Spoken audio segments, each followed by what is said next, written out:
എല്ലാവർക്കും നമസ്കാരം.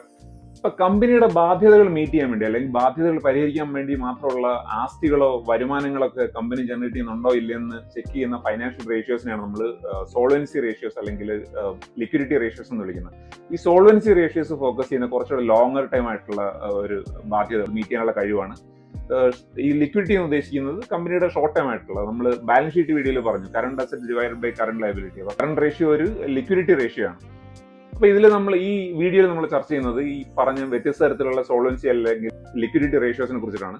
അപ്പൊ അത് ഈ പറഞ്ഞ ബാലൻസ് ഷീറ്റിൽ നിന്ന് ഡിറൈവ് എടുക്കുന്ന റേഷ്യോസും അല്ലെങ്കിൽ ക്യാഷ് ഫ്ലോ സ്റ്റേറ്റ്മെന്റ് നിന്ന് ഡിറൈവ് എടുക്കുന്ന റേഷ്യോസും തമ്മിലുള്ള വ്യത്യാസം, അതിൽ ഏതാണ് ഏറ്റവും മോസ്റ്റ് എഫക്റ്റീവ്, ഇതിൽ ഇൻ കേസ് ഇപ്പൊ ഏതെങ്കിലും നമ്മൾ മുമ്പ് പറഞ്ഞ ചർച്ച ചെയ്ത ഏതെങ്കിലും വിഷയങ്ങൾ, ഇപ്പൊ പ്രോഫിറ്റബിലിറ്റി എന്നൊരു ഏരിയ അല്ലെങ്കിൽ റിട്ടേൺ ഓൺ ഇക്വിറ്റി എന്ന് പറയുന്ന ഏരിയ തന്നെ അതെങ്ങനെ ബാധിക്കണം എന്നുള്ള കാര്യത്തിനെ പറ്റിയൊക്കെ നമ്മൾ ഇന്ന് ചർച്ച ചെയ്യുന്നതായിരിക്കും. ഇപ്പൊ ഫിറ്റ് ഫോണ്ടിയുടെ പുതിയൊരു എപ്പിസോഡിലേക്ക് സ്വാഗതം. This is your Praveesh.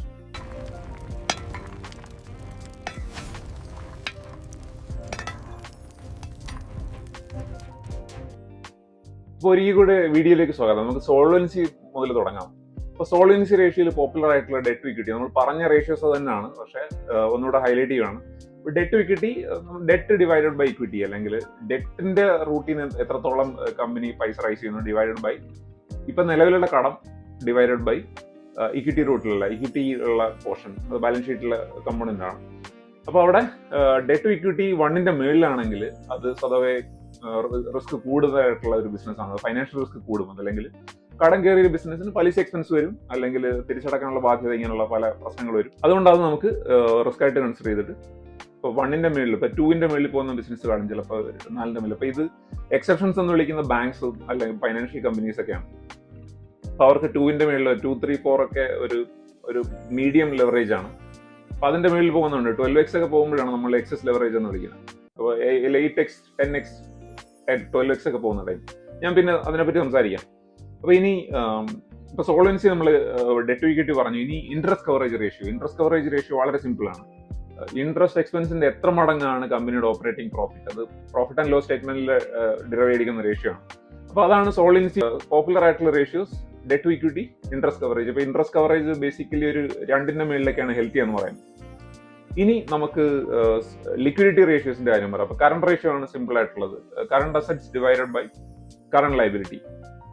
Current അസറ്റ്സിൽ കമ്പനിയുടെ റെസീവബിൾസ് വരും, കിട്ടാനുള്ള പൈസ, പിന്നെ ഇൻവെന്ററിയിൽ കിടക്കുന്ന പൈസ, അല്ലെങ്കിൽ ഇതുപോലെ നാനാവിധത്തിലുള്ള കമ്പനിയുടെ കയ്യിലുള്ള ക്യാഷ് ബാലൻസോ ഇങ്ങനെയുള്ള കറണ്ട്. ഒരു വർഷത്തിൽ കമ്പനിക്ക് അവൈലബിൾ ആയിട്ടുള്ള എല്ലാ ക്യാഷും cash and equivalents, inventory, receivables, ഇങ്ങനെയുള്ളതെല്ലാം കമ്പനിയുടെ കറണ്ട് അസറ്റ് ആണ്. ഇനി current liability divided by current liability എന്ന് പറയുമ്പോൾ കമ്പനിയുടെ പേബിൾസ് വരും, കമ്പനിക്ക് എന്തെങ്കിലും ഇപ്പോൾ ഷോർട്ട് ടൈം ലയബിലിറ്റീസോ അല്ലെങ്കിൽ ഇപ്പോൾ ലീസ് ലയബിലിറ്റീസോ ഇങ്ങനെയുള്ളതെല്ലാം ഒരു വർഷത്തിനുള്ളിൽ ക്ലിയർ ചെയ്യേണ്ടതെല്ലാം നമ്മൾ ഈ പറഞ്ഞ ലയബിലിറ്റീസ് വരും. അപ്പോൾ അതിന്റെ റേഷ്യോ 1ന്റെ മേളിലാണെങ്കിൽ കറണ്ട് ലയബിലിറ്റിയുടെ അത്രയെങ്കിലും കറണ്ട് അസറ്റ് കമ്പനിക്ക് ഉണ്ടെന്നുള്ളതാണ്. അപ്പോൾ കറണ്ട് റേഷ്യോ 1ന്റെ മേളിലുള്ളതാണ് ഹെൽത്തി ആയിട്ടുള്ള ഒരു കാര്യം. ഇനി പ്രധാനപ്പെട്ട എക്സെപ്ഷൻ ഇതാണ്, വർക്കിംഗ് ക്യാപിറ്റൽ ഡേയ്സിന്റെ ഒരു ക്യാഷ് ഫ്ലോയുടെ ഒരു ആംഗിളിലോട്ട് നമ്മൾ പറയുന്നത്. നമ്മൾ മുമ്പ് ക്യാഷ് ഫ്ലോ സ്റ്റേറ്റ്മെന്റിൽ വീഡിയോ പറഞ്ഞ പോലെ ക്യാഷ് ഫ്ലോ നമ്മൾ ഈ പറഞ്ഞ പ്രോഫിറ്റ് ആൻഡ് ലോസ് സ്റ്റേറ്റ്മെന്റിലെ പേപ്പർ പ്രോഫിറ്റ് ആകുന്ന സിറ്റുവേഷൻസ് ഉണ്ട്. അപ്പോൾ അത് നമ്മൾ ജഡ്ജ് ചെയ്യണമെങ്കിൽ കമ്പനിക്ക് എത്ര കണ്ട് ഫാസ്റ്ററായിട്ട് ഈ പറഞ്ഞ വർക്കിംഗ് ക്യാപിറ്റലിനെ ക്യാഷ് ആയിട്ട് കൺവേർട്ട് ചെയ്യാൻ പറ്റുന്നുണ്ട് എന്നുള്ള കാര്യം നമ്മൾ ജഡ്ജ് ചെയ്യണം. അപ്പോൾ അതിന്റെ ഒരു റേഷ്യോ എന്ന് വിളിക്കുന്നവരാണ് working capital days.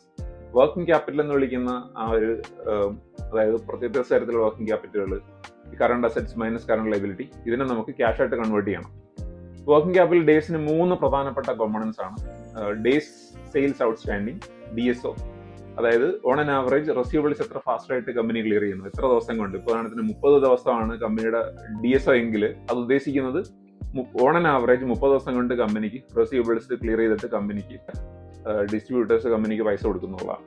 Days inventory outstanding, DIO എന്ന് വിളിക്കുന്നത് ഇതുപോലെ തന്നെ ഇൻവെന്ററിയിൽ കിടക്കുന്ന എത്രത്തോളം ഫാസ്റ്റായിട്ട് ക്ലിയർ ചെയ്യാൻ പറ്റുന്നുള്ളത്. ഇപ്പൊ ഇൻവെന്ററി എത്ര ഫാസ്റ്റായിട്ട് കമ്പനിക്ക് ക്ലിയർ ചെയ്യാൻ പറ്റുന്നുള്ളതാണ്. ഇനി ഡേയ്സ് പേബിൾ ഔട്ട്സ്റ്റാൻഡിങ് എന്ന് വിളിക്കുന്നത് കമ്പനി എത്ര ഫാസ്റ്റായിട്ട് പേബിൾസ് പ്രോസസ് ചെയ്യുന്നുണ്ട്, അല്ലെങ്കിൽ കമ്പനി അങ്ങോട്ട് കൊടുക്കാനുള്ള പൈസ കമ്പനി എത്ര ഫാസ്റ്റായിട്ട് കൊടുക്കുന്നു. അപ്പൊ അത് കൂടിയിരിക്കുന്നതാണ് റിലേറ്റീവ്ലി നല്ലൊരു പരിപാടി. അതായത് കമ്പനിയുടെ കയ്യിൽ അത്രയും ക്യാഷ് ഇരിക്കുമല്ലോ, കമ്പനി കൊടുക്കാനുള്ള പൈസ കുറച്ച് താമസിച്ച് കൊടുത്താലും അത് കമ്പനിക്ക് ക്യാഷിന്റെ ആസ്പെക്ട് നോക്കുമ്പോൾ കമ്പനിക്ക് അതൊരു പോസിറ്റീവ് ആയിട്ടുള്ള കാര്യമാണ്. ഇനി DSO plus DIO minus DPO ആണ് വർക്കിംഗ് ക്യാപിറ്റൽ ഡേയ്സ് എന്ന് വിളിക്കുന്നത്. അപ്പോൾ ഇത് വർക്കിംഗ് ക്യാപിറ്റൽ ഡേയ്സ് കുറഞ്ഞിരിക്കുന്നതാണ് കമ്പനിക്ക് നല്ലത്. ഇപ്പൊ ചില സ്ട്രോങ്ങർ ആയിട്ടുള്ള ബ്രാൻഡ്സ്, ഇപ്പൊ നിങ്ങൾ ക്ലാസിക്കൽ എക്സാമ്പിൾ ഇപ്പൊ HUL, ഹിന്ദുസ്ഥാൻ യൂണിലിവർ ലിമിറ്റഡ്, അപ്പൊ അതിന്റെ വർക്കിംഗ് ക്യാപിറ്റൽ ഡേയ്സ് നെഗറ്റീവ് ആണ്. അതായത് കമ്പനി അപ്ഫ്രണ്ട് ആയിട്ട് കമ്പനി പൈസ കളക്ട് ചെയ്യുന്നു, എന്നിട്ട് കമ്പനി പ്രൊഡക്റ്റ് ഉണ്ടാക്കുന്നു, വിൽക്കുന്ന ടൈമിൽ കമ്പനി അപ്പോൾ ക്യാഷിൽ തന്നെ കളക്ട് ചെയ്യുന്നു. ഇപ്പൊ ഇങ്ങനെയുള്ള വളരെ പോസിറ്റീവ് ആയിട്ടുള്ള വളരെ സ്ട്രോങ്ങർ ആയിട്ടുള്ള ബിസിനസ്സുകൾക്കെല്ലാം ചിലപ്പോൾ പ്രത്യേകിച്ചും കൺസ്യൂമർ ഫേസിംഗ് ബിസിനസ്സുകൾക്ക് വർക്കിംഗ് ക്യാപിറ്റൽ ഡേയ്സ് നെഗറ്റീവ് പോകാം. അപ്പോൾ അത് എക്സ്ട്രീംലി സ്ട്രോങ് എന്നുള്ളതാണ് ലിക്വിഡിറ്റിയുടെ ആസ്പെക്റ്റിൽ പറയുമ്പോൾ അതിന്റെ അർത്ഥം ഒന്നും. വർക്കിംഗ് ക്യാപിറ്റൽ ഡേയ്സ് ഷോർട്ടനിങ് ആയിട്ടുള്ള ട്രെൻഡ്സ്, ഇപ്പൊ റെഗുലർ ബിസിനസ്സുകൾ പ്രത്യേകിച്ചും പുതിയ ബിസിനസ്സുകൾക്ക് ഒരു ഷോർട്ടനിങ് ആയിട്ടുള്ള ട്രെൻഡ് ഉണ്ട്. ഇപ്പോൾ കഴിഞ്ഞ വർഷം 2023 ഒരു 120 ഡേയ്സ് ആണ് വർക്കിംഗ് ക്യാപിറ്റൽ ഡേയ്സ്, പിന്നെ അടുത്ത വർഷം ഇപ്പോൾ 100 പിന്നെ 90 അപ്പൊ അങ്ങനെ ഷോർട്ടനിങ് ആയിട്ടുള്ള ട്രെൻഡാണ് നമ്മൾ വർക്കിംഗ് ക്യാപിറ്റൽ ഡേയ്സിൽ കാണുന്നുണ്ടെങ്കിൽ അത് സ്ക്രീനിൽ നമ്മൾ നോക്കുമ്പോഴത്തേക്കും നമുക്ക് കാണാം ഓരോ വർഷത്തെ ട്രെൻഡ് എങ്ങനെയാണ്. അപ്പൊ അത് ക്യാഷ് കൺവേർഷൻ ഡേയ്സ് എന്ന് വിളിക്കും. അതും ഇത് സമാനമായ ഒരു കോൺസെപ്റ്റ് ആണ്. അപ്പൊ അതിൽ ചെറിയൊരു ടെക്നിക്കൽ ആയിട്ടുള്ള 1-2 വ്യത്യാസം മാത്രമേ ഉള്ളത്. ബേസിക്കലി നമ്മൾ വർക്കിംഗ് ക്യാപിറ്റൽ ഡേയ്സ് മാത്രം ഫോക്കസ് ചെയ്താലും മതി. സൈറ്റുകളിൽ ചിലപ്പോൾ വ്യത്യസ്ത തരത്തിൽ ഇത് കാണിക്കും. ഷോർട്ടനിങ് ട്രെൻഡ് നല്ലതെന്ന് പറഞ്ഞു. അപ്പൊ ഷോർട്ടനിങ് ട്രെൻഡുള്ള കമ്പനിക്ക് അവരുടെ CFO ടു പാറ്റ് ബെറ്റർ ആയിരിക്കും സ്വാഭാവികമായിട്ടും. കാരണം അവരുടെ പ്രോഫിറ്റ് അല്ലെങ്കിൽ വർക്കിംഗ് ക്യാപിറ്റൽ അവർക്ക് കൂടുതൽ ഫാസ്റ്റായിട്ട് ഓപ്പറേഷൻ ക്യാഷ് ആയിട്ട് മാറ്റാൻ പറ്റുന്നുണ്ട്. ഇനി ചില പ്രത്യേക ബിസിനസ് മോഡലുകൾക്ക്, ഇപ്പൊ ഞാനൊരു ഉദാഹരണം പറയാം. ഡിഫൻസ് ബിസിനസ് മോഡലിന് അല്ലെങ്കിൽ ഗവൺമെന്റ് ഡിപ്പെൻഡ് ആയിട്ടുള്ള പലതരത്തിലുള്ള ബിസിനസ് മോഡലുകൾക്ക് റിസീവബിൾ ഡേയ്സ് കൂടുതലായിരിക്കും. അപ്പൊ അത് നമ്മൾ ജഡ്ജ് ചെയ്യുമ്പോൾ റിസീവബിൾസ് ഡിവൈഡഡ് ബൈ സെയിൽസ് എന്നൊരു നമ്പർ ഉണ്ട്. ഇപ്പൊ DSO എന്ന് പറയുന്ന പോലെ ഔട്ട് ഓഫ് സെയിൽ ഇപ്പൊ 100 കോടിയുടെ സെയിൽസ് ഉണ്ടെങ്കിൽ അതിൽ 30 കോടി റിസീവബിൾ ആണെങ്കിൽ ഔട്ട് ഓഫ് സെയിൽ അത് 30 കോടി സ്റ്റക്ക് ആവുകയാണെങ്കിൽ അതൊരു തരത്തിൽ ലിക്വിഡിറ്റി മെഷറായിട്ട് നമുക്ക് കണക്കാക്കാം. അപ്പൊ അവിടെ അതൊരു റിസീവബിൾ റിസ്ക് ആയിട്ട് നമ്മൾ മാർക്ക് ചെയ്യാം. ഇനി ഇൻവെന്ററി ഡേയ്സ് കൂടിയിരിക്കുന്ന ബിസിനസ്സുകൾക്കുണ്ട്. ഞാനൊരു ഈവൻ പ്രൈവറ്റ് ബിസിനസിന്റെ കാര്യം പറയാം. KRBL എന്നൊരു കമ്പനി, ഇന്ത്യ ഗേറ്റ് എന്നൊരു പ്രൊഡക്റ്റ് നിങ്ങൾ യൂസ് ചെയ്തിട്ടുണ്ടാവും ബിരിയാണി ഉണ്ടാക്കാൻ. അപ്പൊ അവർക്ക് ഈ ബസ്മതി റൈസ് വാങ്ങിച്ചിട്ട് അവര് ഗോഡൌണിൽ ഒരു 6 മാസം സൂക്ഷിച്ച്, സീസണിങ് എന്ന് പറയാം പ്രോസസ്സിന്. ബസ്മതി റൈസിന്റെ സ്മെല്ല് വരുന്നത് ഈ പറഞ്ഞ കുറച്ച് നാള് അവരുടെ ഗോഡൌണിൽ സൂക്ഷിക്കുമ്പോൾ വരുന്ന ഒരു സ്മെല്ല് കൂടാണ്. അപ്പൊ അതൊരു ബിസിനസിന്റെ ഒരു ഭാഗമാണ്. പക്ഷെ റിയാലിറ്റി എന്ന് വെച്ചാൽ ക്യാഷോടെ സ്റ്റക്ക് ആവുന്നുണ്ട്. ഇപ്പൊ ഡിഫൻസ് ബിസിനസ് ആണോ അല്ലെങ്കിൽ ബസ്മതിയുടെ ബിസിനസ് ആണോ, അതൊന്നും ഇറ്റ് ഡസന്റ് മാറ്റർ. ഫൈനാൻസ് റിയാലിറ്റിയാണ്. അപ്പൊ അവിടെ നമ്മൾ അങ്ങനെയുള്ള ബിസിനസ്സുകൾക്ക് നമ്മൾ കണക്കാക്കുമ്പോഴത്തേക്കും അത് റിസ്ക് ആയിട്ട് തന്നെ ഐഡന്റിഫൈ ചെയ്തിട്ട് നിങ്ങൾ ആ പറഞ്ഞ വാല്യുവേഷനിൽ അത് അഡ്ജസ്റ്റ് ചെയ്യണം. നമ്മൾ ഫെയർ വാല്യുവേഷൻ അത് എങ്ങനെയാണ് ജഡ്ജ് ചെയ്യുന്നുള്ള അടുത്ത വീഡിയോയിൽ പറയുന്നതാണ്. പക്ഷെ ഇത് മനസ്സിലാക്കേണ്ട ഒരു കാര്യമാണ്. ഇപ്പൊ ഇവൻ net income divided by equity എന്ന് പറയുന്ന നമ്മുടെ ROE എന്ന് വിളിക്കുന്ന പ്രോഫിറ്റബിലിറ്റിയുടെ ഒരു നമ്പർ എന്ന് വിളിക്കുന്ന അങ്ങനെയുള്ള നമ്പേഴ്സിനെ പോലെ ഇത് ബാധിക്കും. കാരണം നെറ്റ് ഇൻകം ഒരു 1000 കോടി ആണെങ്കിൽ അതിൽ 500 കോടി സ്റ്റക്കാണ്. 500 കോടി കിട്ടുന്നത് ചിലപ്പം 1 വർഷം കഴിഞ്ഞിട്ടാണെങ്കിൽ ബേസിക്കലി ആ വർഷം അല്ല അത് കിട്ടിയത്. അപ്പൊ ആ പൈസ കിട്ടിയിരിക്കുന്ന അടുത്ത വർഷമാണ്. ആ വർഷത്തെ നെറ്റ് ഇൻകം, ആ വർഷത്തെ പ്രോഫിറ്റബിലിറ്റി ശരിക്കും കുറവാണ്. അല്ലെങ്കിൽ ഈ പറഞ്ഞ സ്റ്റക്കായി കിടക്കുന്ന 500 കോടി കിട്ടിയിരിക്കുന്ന വളരെ വൈകിയാണ്. അപ്പം ഈ നെറ്റ് പ്രോഫിറ്റിലെ ശരിക്കുള്ള നമ്പർ, നമ്മുടെ പ്രോഫിറ്റ് ആൻഡ് ലോസ് സ്റ്റേറ്റ്മെന്റിൽ കാണിച്ചിരിക്കുന്ന നമ്പർ, അത് നമ്മൾക്ക് പച്ചയായിട്ട് വിഴുങ്ങാൻ പറ്റത്തില്ല. അപ്പൊ ഇങ്ങനെയുള്ള റിസ്കുകളെ, അതായത് ലിക്വിഡിറ്റി റിസ്കുകളെ നമ്മൾ വ്യത്യസ്ത തരത്തിലുള്ള മെട്രിക്സ്, അപ്പൊ സമ്മറൈസ് ചെയ്യുകയാണെങ്കിൽ വർക്കിംഗ് ക്യാപിറ്റൽ ഡേയ്സിന്റെ കറണ്ട് റേഷ്യോസിന്റെ കാര്യം പറഞ്ഞു, അത് നമ്മൾ ബാലൻസ് ഷീറ്റിൽ നിന്ന് ഡെറിവ് എടുക്കുന്ന റേഷ്യോ ആണ്.